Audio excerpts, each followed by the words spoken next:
It is a sea of blue, rather an ocean of blue. I'm borrowing that phrase from Chetan because that's what we've seen at the Narendra Modi Stadium from the time we've come in. And by the way, it was crowded. There were jams all the way till here. It took us almost 1.5 hours to get to the Narendra Modi Stadium. But now that we are here, the moment, the occasion, it doesn't get bigger than this, really. India in the finals of a World Cup at home. This is the first time in the last 12 years. We all remember 2011 World Cup final and what happened there. But this is different.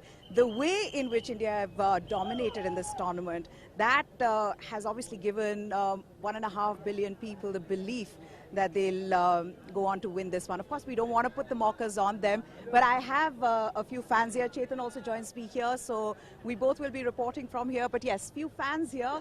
They've flown from Gurgaon today. And I just wanted to get a sense of what they are feeling, and how quickly they got the tickets and how they got there. So there is Arav, there is Suryansh, and that is Virat.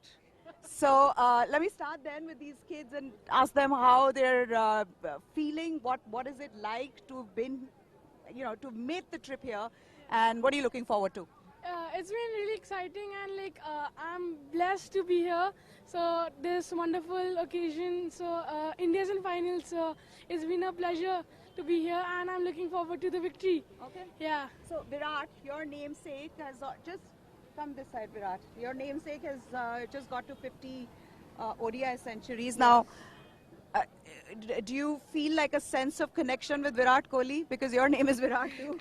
I do actually, because whenever I go to many places, let's say I go to a coffee place and I say my name is Virat, they'll be like Virat Kohli. So it's kind of quite irritating at once, but now I just feel proud that I'm named after such a great and successful player who's making our country proud.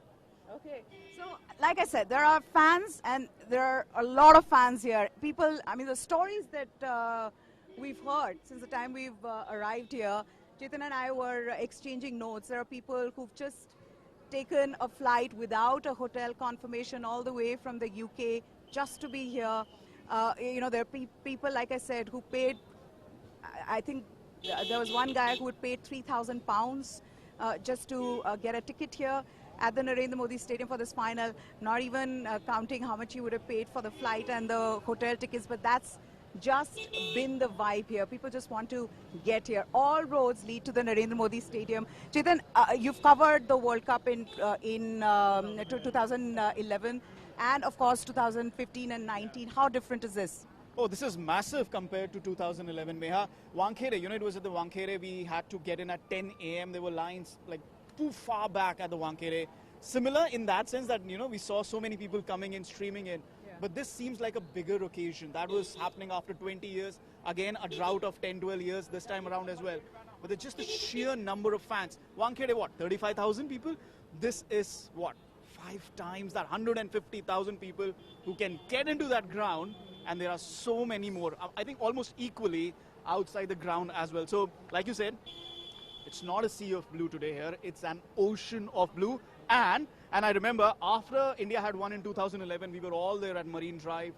Strangers just dancing, chanting, Sachin, India, India. Today, it's going to be equally mad if Virat Kohli, Rohit Sharma, Shami take us to that World Cup win. Can't wait, just can't wait. Such a great day. Yeah. Which is exactly what we've been talking about. Why this becomes even more exciting for us as Indians. And I'm just going to, get that journalist hat off me and be a fan for today because of how big an occasion this is. Let me tell you, when I was flying to Ahmedabad last night, our flight had somebody playing Lehra Do, Vande Matram on boombox, and people were just chanting and cheering Bharat Mata Ki Jai. And it was very organic in the way people were just, it almost seemed like they were all in this together. And a bit of a war cry, if one can call it that. But yes, that's the kind of feeling, that's the vibe that one feels here as soon as you get to Ahmedabad. Yes, Chetan. And people are not just flying directly to Ahmedabad. They just want to reach Ahmedabad somehow. So they're taking trains, they're riding in cars and buses. I flew to Vadodara and I flew on Friday. And even my flight was full of people who are going to Vadodara, they're going to rest. And today morning or yesterday evening, they were all driving down to Ahmedabad. So This is the center. This is the center of the cricketing universe today. All roads lead to Ahmedabad. Everybody just wants to be here. Somehow, just somehow, you have to reach here. Okay, now there seems to be a problem because remember what we are standing outside. We are standing outside the VIP gate. So there's a lot of VIP movement here, and we're on the side of the road, and there seems to be a jam right up ahead. So we almost had to move the camera, and then yes, are we back? I think we are. But that's just how crazy it's been getting. Though Chetan, just talk about the two teams. We've said that these two teams deserve to be in the final because of how good they've been.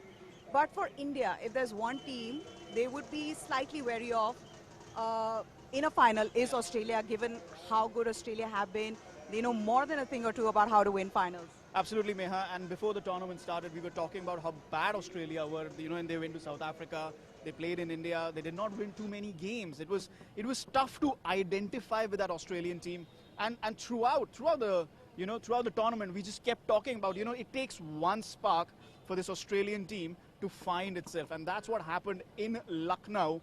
It happened in Lucknow. That rain break against Sri Lanka, and the tables turned. The team that went inside that dressing room at the rain break and the team that came out of that dressing room, they were really two different sides. And since then, Australia has not looked back. You're absolutely right.